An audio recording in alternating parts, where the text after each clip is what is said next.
유튜브 노란 딱지를 알고 있나요? 안녕하세요. 유튜브 강사 도은경입니다. 유튜브 커뮤니티 가이드를 위반하게 되면 해당 영상에 노란 딱지가 붙게 됩니다. 노란 딱지가 붙게 되면 광고가 붙지 않게 되어 수익 창출이 제한되고 추천 영상에 노출되지 않지요. 그렇기 때문에 유튜버들이 노란 딱지가 붙는 것에 대해 민감하게 반응하는 것인데요. 그렇다면 유튜브 커뮤니티 가이드에서는 어떤 영상을 제한하고 있을까요?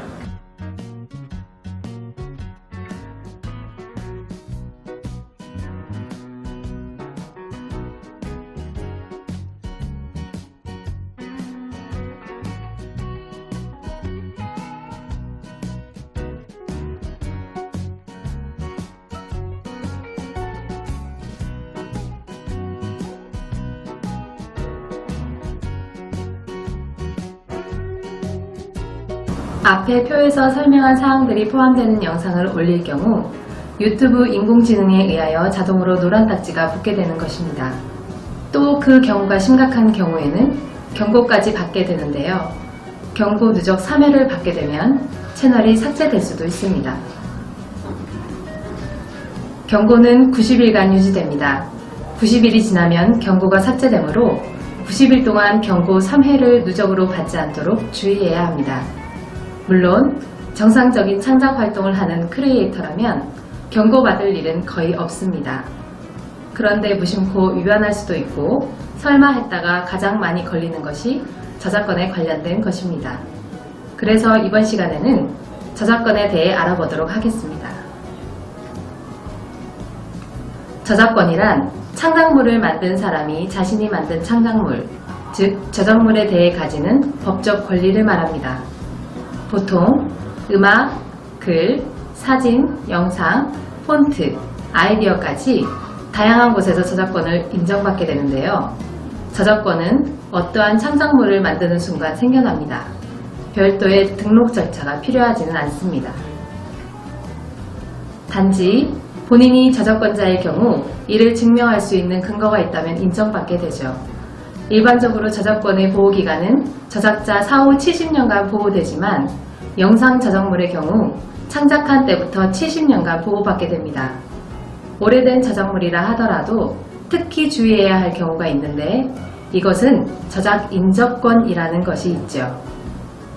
베토벤이나 모차르트 같은 음악가들의 음악을 연주한 경우 저작자에 대한 저작권은 없을지 몰라도 실제 연주한 사람이나 그것을 녹음하여 판매하는 저작자에 대한 권리를 보호받게 되는 경우가 있습니다. 교재의 표를 확인하고 아무리 오래된 저작물이라 하더라도 저작 인접권에 대한 보호 부분도 알아두어야 하죠. 사진, 이미지의 경우 일반적으로 제품이나 풍경을 찍은 사진은 저작권이 인정되지 않습니다. 사진, 이미지의 저작권이 인정되는 경우는 작품의 원작자의 창의적인 노력이 들어간 경우입니다.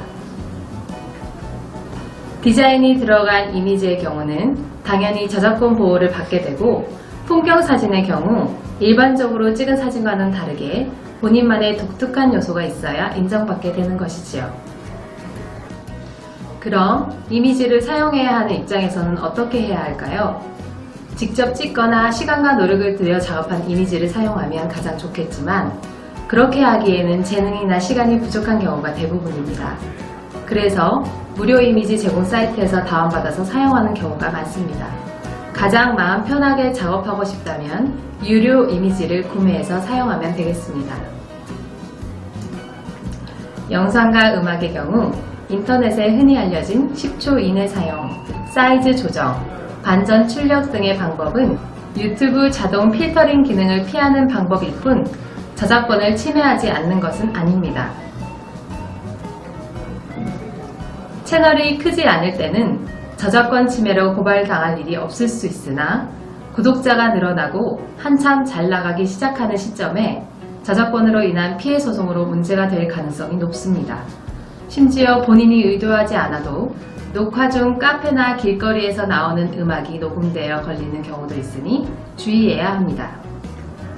그래서 유튜브의 오디오 라이브러리에서 제공되는 음원을 사용하는 것이 가장 안전합니다. 원하는 분위기에 맞는 음원을 사전에 다운받아서 폴더별로 정리해 놓고 편집할 때 사용하는 것이 좋습니다.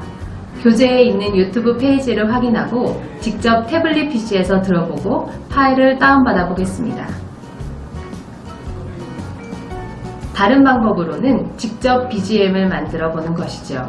그래서 워크밴드라는 앱을 설치해서 간단히 BGM을 제작하는 것을 실습해 보도록 하겠습니다. 글꼴의 경우에도 저작권으로 보호를 받습니다. 기본 글꼴인 명조체나 보딕체의 경우는 괜찮지만 독특한 형태의 글꼴은 개발자의 창의적인 노력이 들어가 있기 때문입니다. 그래서 자막에 사용할 특별한 글꼴을 원한다면 공개적으로 허가된 무료 글꼴을 사용하거나 글꼴을 구매해서 사용해야 합니다. 최근에는 무료로 공개된 글꼴들이 많이 늘고 있습니다. 한국저작권위원회 홈페이지에서 무료로 제공되는 글꼴들을 확인해 볼 수 있습니다. 최근에는 기업체나 지자체에서 다양하게 제공하는 무료 폰트들이 많이 있습니다. 대표적으로 나눔글꼴, 배민체, 서울서체, 부산서체 등이 있습니다. 이외에도 많은 글꼴들이 있으니 함께 찾아볼까요? 저작권 상식 퀴즈. 첫 번째, 출처를 남기면 써도 된다. 출처를 남겨도 원 제작자가 허락을 하지 않는 이상 사용하면 불법입니다. 예를 들면 퍼가실 때 출처를 남겨주세요는 내용이 공유를 허락한 것은 아니기 때문입니다. 두 번째, 음악은 10초 이하로 사용하면 괜찮다. 유튜브 시스템에 걸리지 않는다고 저작권을 침해하지 않는 것은 아니지요. 인공지능 AI가 잡아내지 못하더라도 엄연한 저작권 위반으로 문제가 될 가능성이 있습니다. 세 번째, 유튜브 무료 음악은 어디에서나 써도 된다. 누구에게나 사용을 허가해 놓은 저작물이라도 사용 범위가 한정되어 있는 경우 저작권 위반입니다. 예를 들면 유튜브에서만 사용을 허가한 저작물의 경우 타 사이트나 SNS에서의 사용은 불가하지요.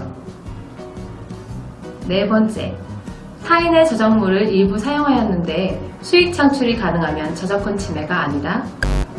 걸리지 않았거나 저작권자가 굳이 문제 제기하지 않는 것이지 침해하지 않는 것은 아닙니다.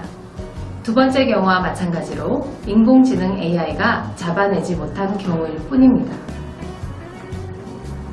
마지막 다섯 번째, 타인의 아이디어를 도용해 영상을 만들었다. 저작권 침해일까요? 아이디어는 재산적 가치를 가져도 자유로운 모방과 이용은 가능하죠. 아이디어까지 맡게 되면 문화 및 관련 산업의 발전을 막을 수 있기 때문에 표현 방법과 모든 상황을 완전히 똑같이 하지 않는 이상 저작권 침해로 인정받지 않습니다. 조금 복잡하고 모르겠다면 저작권위원회 홈페이지 게시판에 문의하는 것이 좋습니다. 그렇게 문의하는 행위만으로도 이후 저작권 분쟁이 발생했을 경우 무죄의 근거로 인정받는 이유가 되기도 합니다. 유튜브 크리에이터가 된다는 것은 저작권자가 된다는 것입니다. 내가 열심히 노력해서 만든 영상을 나의 허락 없이 마음대로 사용한다고 생각하면 기분 나쁜 것이 당연하죠. 가장 중요한 부분은 자신이 보호받고 있는 만큼 남의 저작권도 존중해주는 것입니다.